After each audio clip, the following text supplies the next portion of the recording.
আজকের খাবারটা দেখুন কত সুন্দর।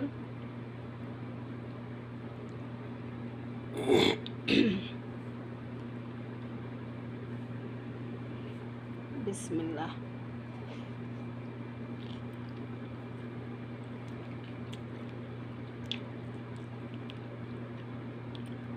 এগুলো ডিমের অমলেট।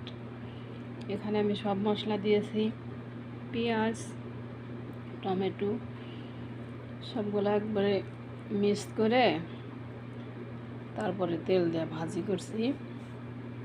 এইভাবে খেতে অনেক ভালো লাগে।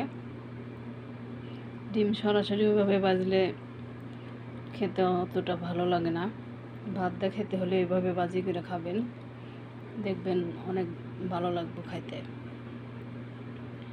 বিশ্বাস না হয় খেয়ে দেখবেন।